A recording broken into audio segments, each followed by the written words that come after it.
Welcome back to Mass Appeal. Bipolar disorder is a serious mental illness that can feel like you're on an emotional roller coaster. And joining us now is clinical psychologist Dr. Tim Hope, and he's going to share more about this disorder. Thank you so much for joining us. Morning. But first, we should talk about another disorder, because a lot of people think that in wintertime is when you get the doldrums and the blues. But in springtime, you can also have a lot of those similar feelings. Sure. So in the winter, we talk about seasonal affective disorder and the winter blues. There's a similar kind of condition that happens for people in spring fever. And what the difficulty is trying to distinguish between what is spring fever, we're just feeling really good because the sun is coming back, it's getting warmer, we can shed some of those heavy layers of clothes, we feel like we have more energy, versus much too high energy, feeling much too good, mania, hypomania. So oftentimes people kind of go on that crescendo and then they go over the edge. Sure. So what happens with bipolar disorder is you really have a very high peak that folks will feel energized, they don't need very much sleep, not for a day, but for several days or a week at a time. And so you can see how that can really become problematic. If someone is really feeling very, very good, doing lots of projects, feeling very goal-focused, feeling like they have boundless energy, they don't need sleep, they don't need to eat, that can really get into trouble for them.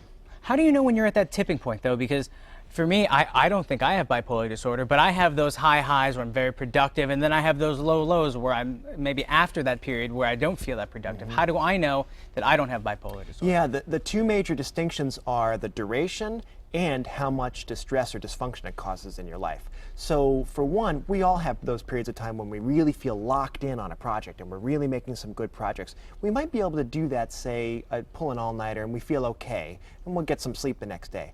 But these are folks with bipolar disorder who are able to go for multiple days at a time.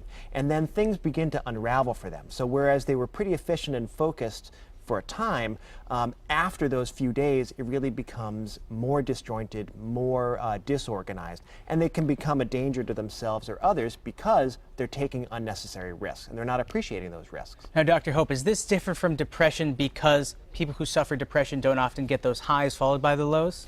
Sure. So what happens for folks with depression, and clinical depression is extraordinarily common. About 10% of the population will have a clinical depression at one time or another.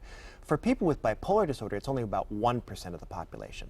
So for folks with a clinical depression, they will have a period of, say, weeks or even months, unfortunately, where they're really stuck in those lows. And then we can help bring them back up through a variety of treatments. For bipolar disorder, folks will have that real high for a few days, and then they may or may not come full circle and come crashing all the way down to depression. And that's when things are really pretty risky. Well, a lot of people out there, I assume, want to help their friends and relatives who might have some of these symptoms. So let's talk about the high first. It's the mania, is that right? Right, mania. So what you see as a loved one of someone who might be having some of these symptoms is, again, that these folks seem driven. They have boundless energy. They might be dressing in a different kind of way. My wife worked in an emergency room in an emergency mental health service, and one of her cues was when makeup was garishly applied and way outside of the bounds. It was really kind of an interesting marker that she used as a handy thing. You also see people taking unnecessary risks. They're doing things that are out of their characteristic behaviors, buying lots of things. I know a person who went out and spent $2,500 on fishing gear, and they'd never fished a day in their lives. And they never fished after that either.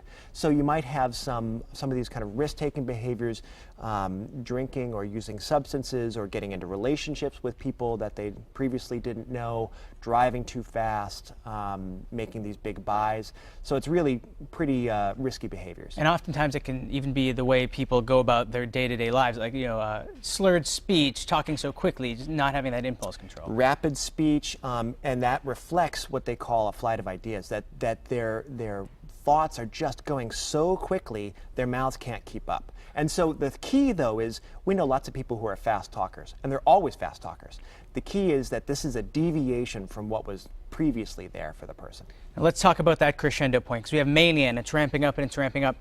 And then it turns to depression. Is there an event that turns it to depression, or is it just any moment? It's unpredictable. It almost seems like that flame just burns itself out for them, and so that energy really drops. And the reality of the person's experiences, like that person that I told you about who bought way too much fishing gear, oh my God, I spent $2,500 that I couldn't afford to spend.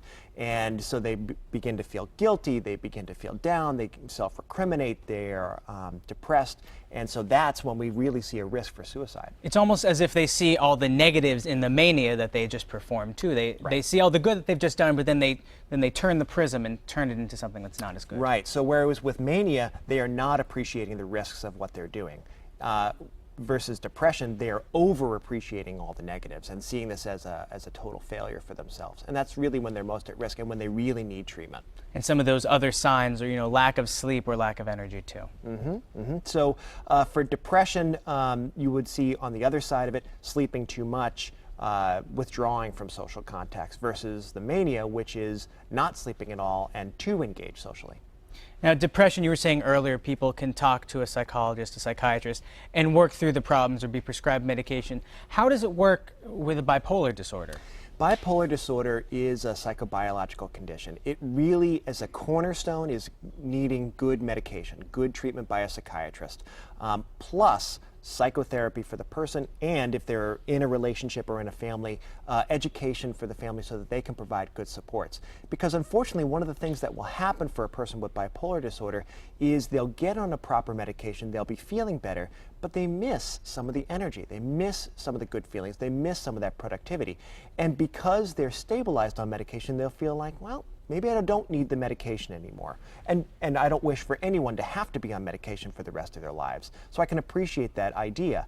Unfortunately, if they go off the medication, then they risk having another bipolar event, another manic episode. Dr. Hope, thank you so much for coming on the show today. You're welcome. Bipolar is one of those things I think it's mischaracterized so often, so thank you for really clearing that up for us. You're welcome.